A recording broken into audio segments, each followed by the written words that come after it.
Welcome back to the Trustedpreneur Podcast. So excited about today's episode because we're going to do it a little different. Madeline's going to ask some questions that we get asked all the time about some foundational issues. Today, we're going to discuss the one question that you need to have an answer for, no matter if you're launching or you're growing. And we're also going to provide you with the 3 KPIs to help you grow.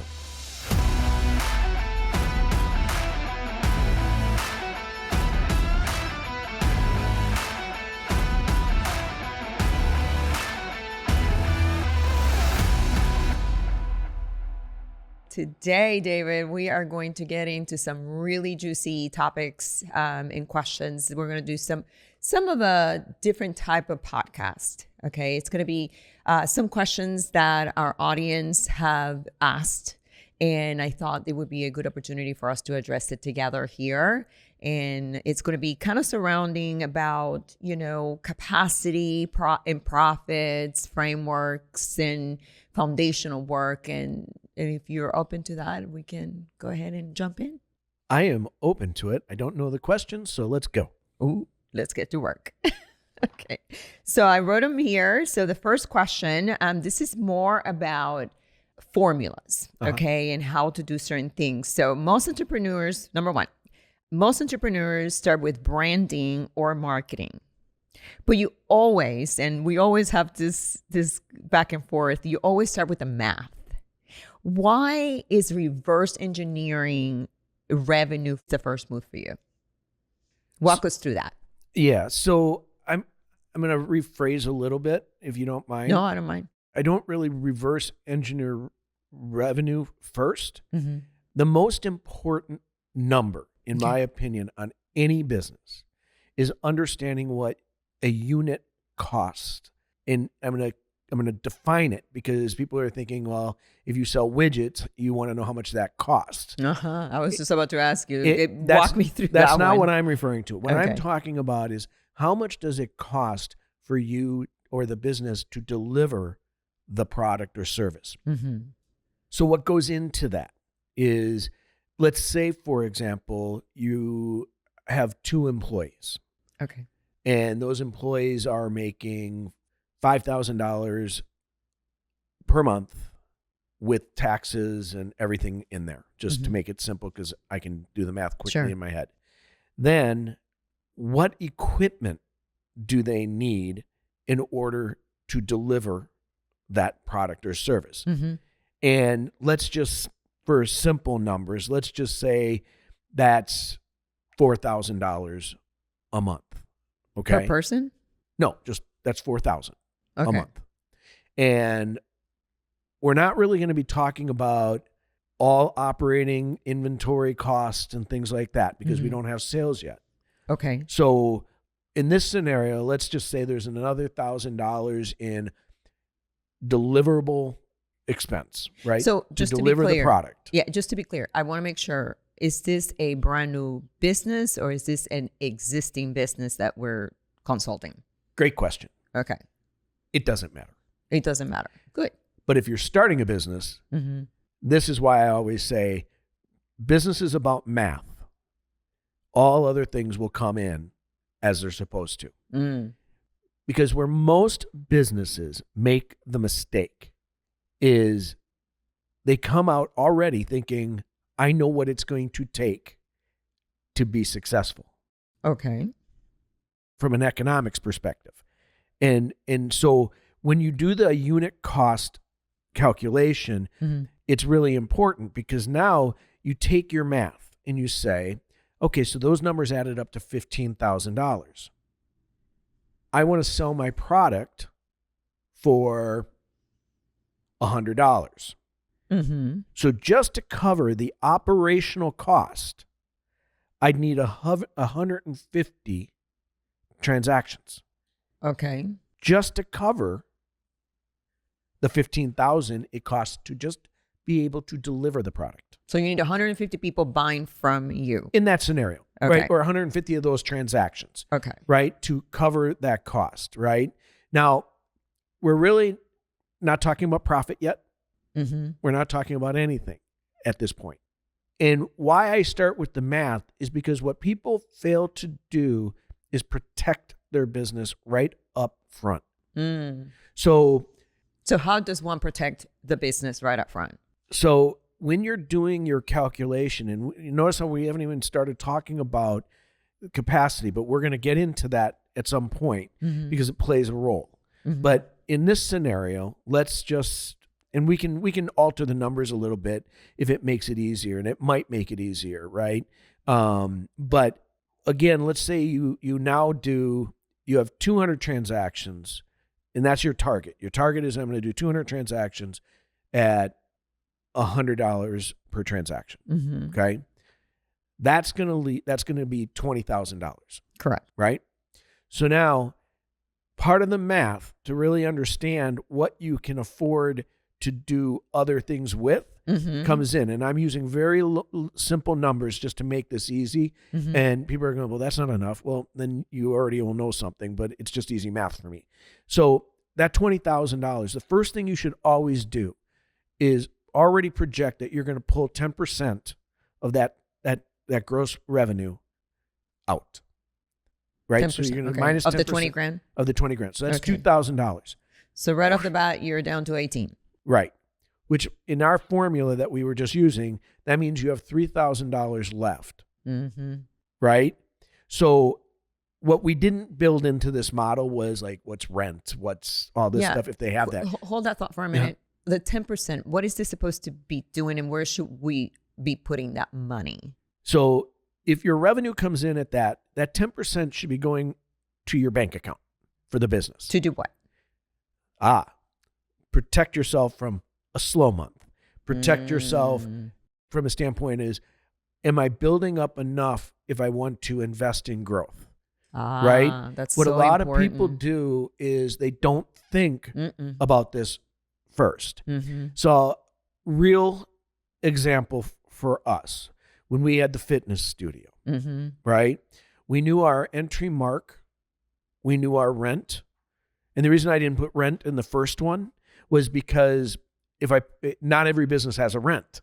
That's correct. Right? So you have to kind of figure out what to deliver the product it actually is. So in this scenario, it's an online product. Let's just in say. that first one, it could have been. And you had 2 employees and your equipment, your software or whatever to deliver, right, was adding up to that. And we're just making those numbers up, right? Sure. And they're probably on an online business are charging more, maybe less, maybe they have more customers. Those are things I don't know. Right. But in like our fitness studio, we knew what our rent was. We knew how much we were paying our coaches per class. We knew what our equipment costs were. We knew what it took to turn on the lights, right? That's your first number. And so in our business at that point, it was $16,000. We then had to calculate what were we going to need in order to 1, pay the business, 2, pay you, 3, market it. Right? You don't know what you have until you know what you need. Right. Okay? Mic drop. So in our scenario, we said we needed 200, paying 150, $30,000 a month. Pretty good number. Take 3,000 of that out. Now I'm at 27,000. Right. And that meant I had $11,000 basically left over for the other stuff and pay you. Or pay the owner. Right. In the $16,000 scenario that needed for that business, did you include it rent?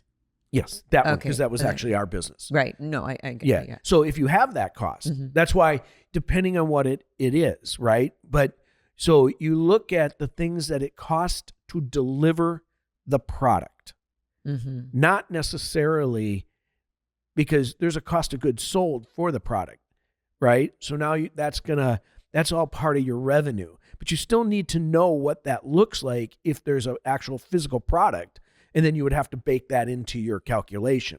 But for most businesses, if you just find out what your bare bones deliverable cost is now, and this is why it's important, because a lot of times people they say, oh, I'm going to charge $150. dollars Mm-hmm. Well, based on math, you might find that you need to be charging $175. So hold that thought for a minute. So did we break down that how to get there already?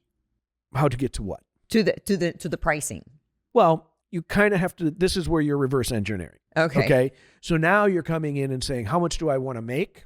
How much do I think I need to spend on marketing? How much do I think I need to spend on these other, for inventory? If I have an inventory, how much is that? Right. Mm-hmm. And so if those numbers at this point, it's a little bit of a swag. Right. So now that's why you have to come back into it, and you have to make sure you can cover your cost of being in business, not necessarily right away to what's it going to cost to run the business. I just need to be in the business first, right? And so now you have to look at it like if you're looking at your people, right? And let's say you have five coaches, right, or 5 employees. How much can they actually do, right? What is their real capacity? And then what's a realistic capacity, right? And so a lot of times what people do is they presume, well, 100%.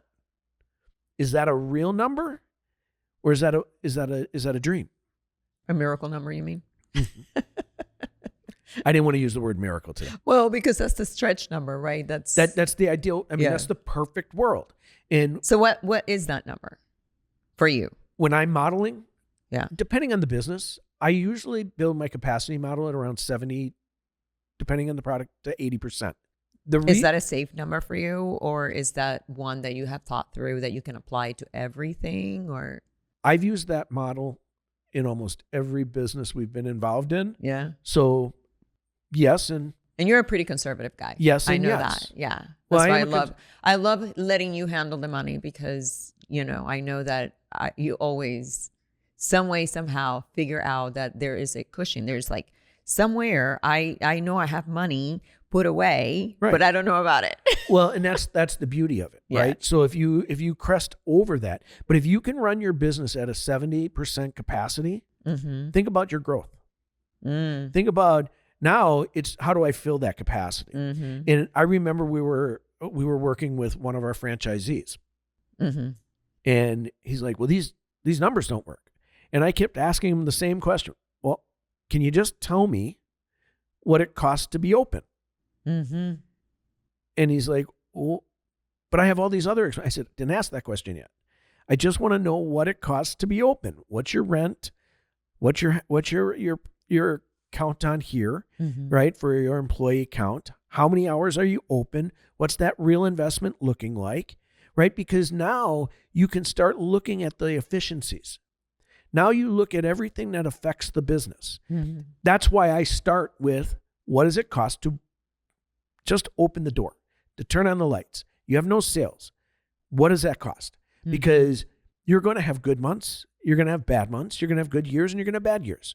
Right. Right. So now, in online businesses are a little bit different when you're dealing with capacity, because in theory, if you're doing it systemically, you should have the ability to have unlimited capacity, right? Unless you're a coach, right? And then your time is your capacity. How much do you want to do it? It's almost, and let's just use podcast producer, right? If he or she is going to be at every podcast recording, there's only so much time, right? So now all that equipment cost, all the stuff that you have to have if you're financing it and things like that, hopefully eventually you're not, but that's what you have to look at. Okay, to do business, I have to have this is my nut I have to cover. And then once you know that, then you come in from the back end. How much do I really want to make? And then, like I said, now you can figure out your pricing, because they all come together. Does that make sense? It does. It does. It does to me, because we work together. But for the simplicity of the audience that are just getting into business, or even the ones that have been in business, but they don't ever play their capacity play at 70%, which I think is brilliant. What are 3 things that they might want to look into to help them simplify the process that you just did? First, I think the first thing you have to do is you have to find out in any business that you're launching or in is, what is the market willing to pay for your product? Is your product matching that, right? And can you? And then what again it comes in is that people have to understand the second thing, and it's really why I look at this number so seriously, is it sets the stage for when you want to grow, right? Because understanding what it takes to open the business, right, sets the stage for everything you do going forward. Let me give you a different example, and maybe it'll be a little bit easier. So let's say you have a house painting company. Okay. And you hire the person to paint the house, right? And they're on your set. You pay them. You're paying them salary. You're paying them 40 hours a week, whatever that looks like, right? They have to now understand, well, how many houses can he paint? How many rooms can he paint? What is my real capacity, right? And the idea that you're going to be 100% booked all the time, it's ideal. Yeah, ideal. But if you do 70% and you start creeping, this is why that number is so important. Because if you're hitting 70 to 80% consistently, you're just a couple of things away from being at 90 to 100%. And what's the worst thing a business can do? Is not have capacity. So at 70 to 80% consistently, you already know if you're hitting your number, you should be looking to hire. That's why I used it. Is it said, in every business, I have a number in my head, and it's what is that capacity we really can handle, and what does it look like? But in order to build that model, you have to understand first what I said, is that you got to understand what it costs to open the door. Then you can reverse into it. And again, remember, when you get your gross profits, that whole hiring and stuff like that, you're not going to be at 100 plus capacity yet. But you're hiring somebody. So that little 10% you've been peeling off for a couple of months now you have money to pay that new employee, train them, and get them all set up. Oh, that's so good. Right? Now you have dollars to invest in your growth. And what most business people do is they fail to know it, for some reason, after they launch, that it's cost money to hire somebody. It costs money to grow. Yes. Right? And so you have to have this money over here. Yeah. And remember, I said, I'm paying you over here. I'm paying my business to be ready to grow. So good. So again, I'm going to kind of take you back. So advising a service-based business, just real quick, what are the 3 numbers that they must know before they launch? I think the most important number that they want to try to figure out is, from a KPI perspective, is what's it going to cost me to acquire a customer?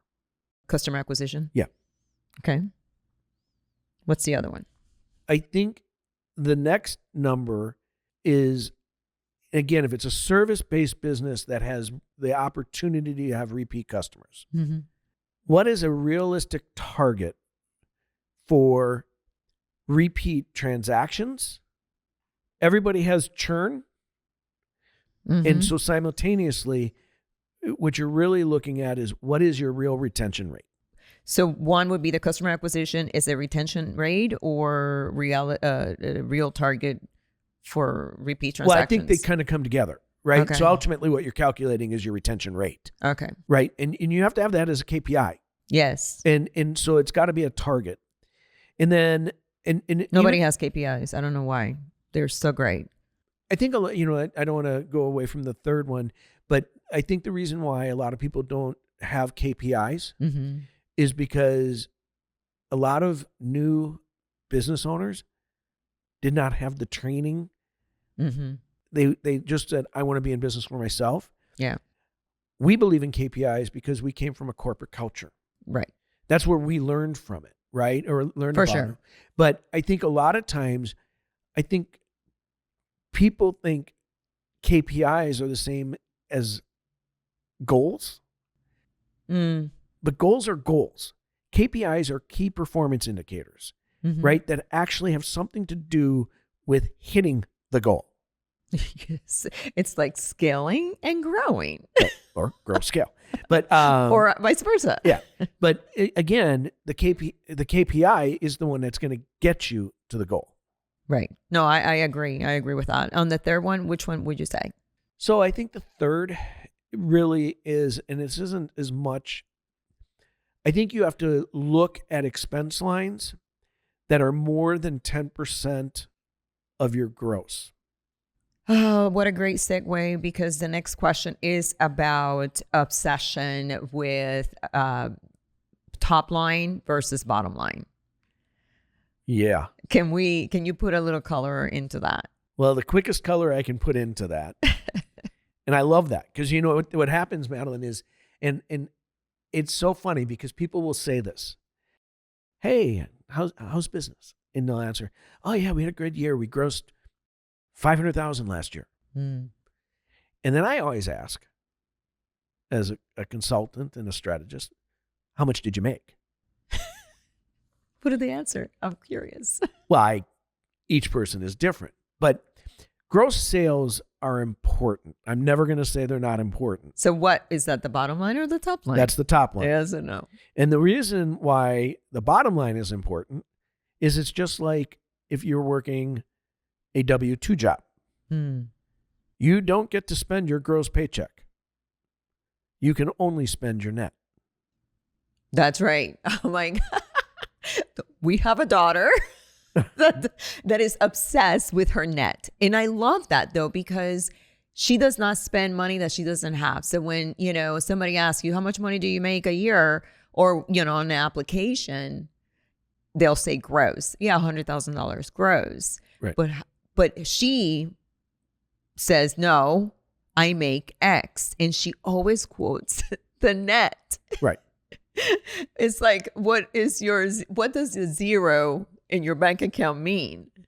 Well, in her speak it means zero. I got no money. Instead of, because there are some people that do live, my bank account, my zero number is $10,000. Yeah. Right. And if it goes below that, I consider myself broke. Yeah, that's a mindset. It is. But in her mindset is, no, my zero number is zero. Yeah. Which, I fall in the camp of, I have me too. A number that's above zero. Yeah, I agree. And I get nervous when that goes below, and it's like, okay. Yeah. Well, and again, what it's really doing is it's building that cushion for you. Yes. And, again, it's kind of like we were just saying, that's why pulling 10% out of your gross and putting it into an account, it's building that cushion for you.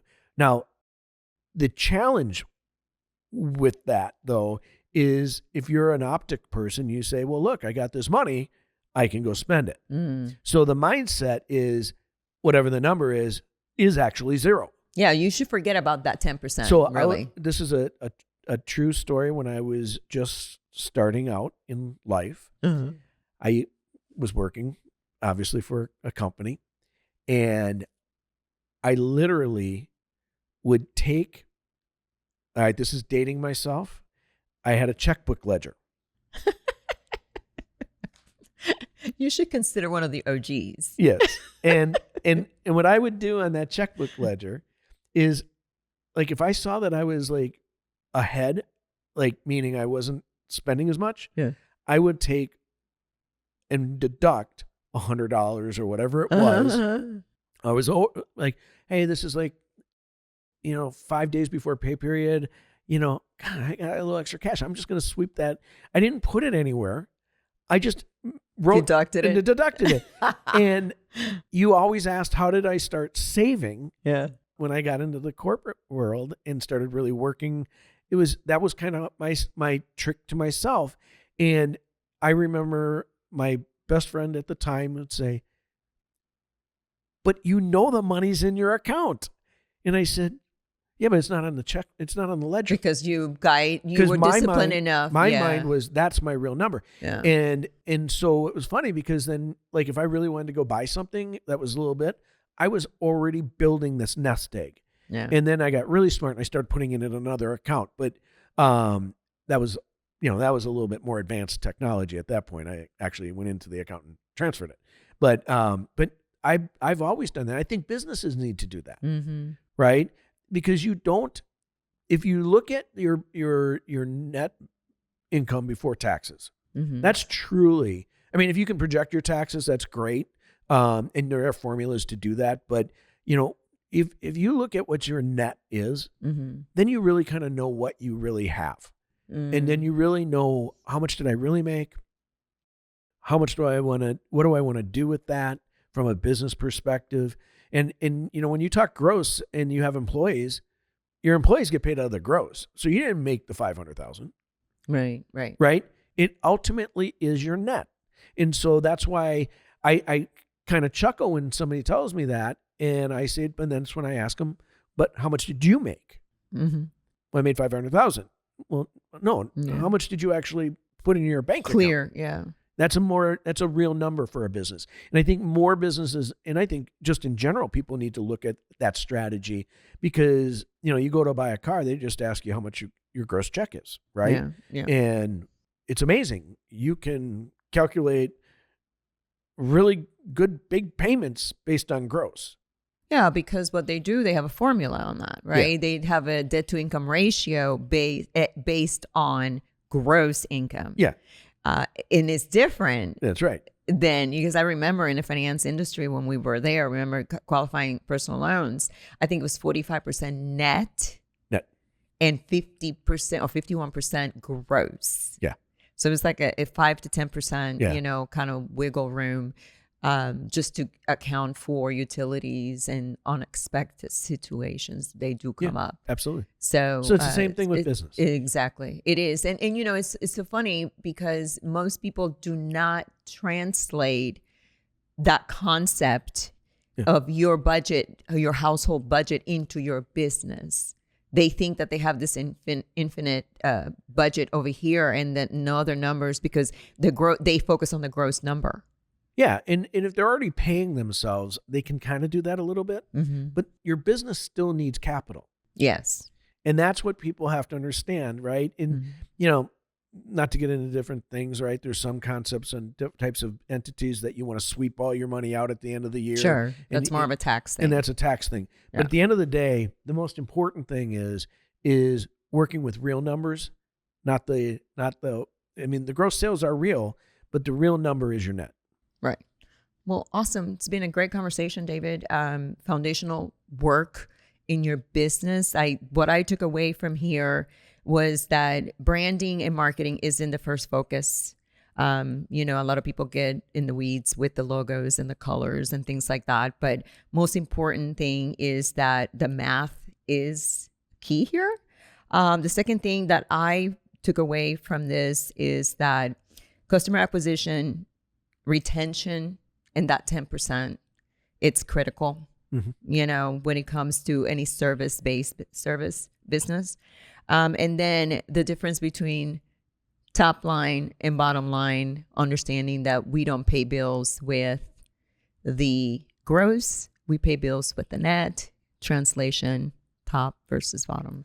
So thank you so much for bringing some color into this conversation today. And I can always count on you just putting that 10+% so I don't ever have to worry about it. Thank you. You're welcome, honey. And if you enjoyed this episode, give us a 5-star review. We would love to help people just like you understand what's happening in their business. Until next time, let's get to work. See you next time.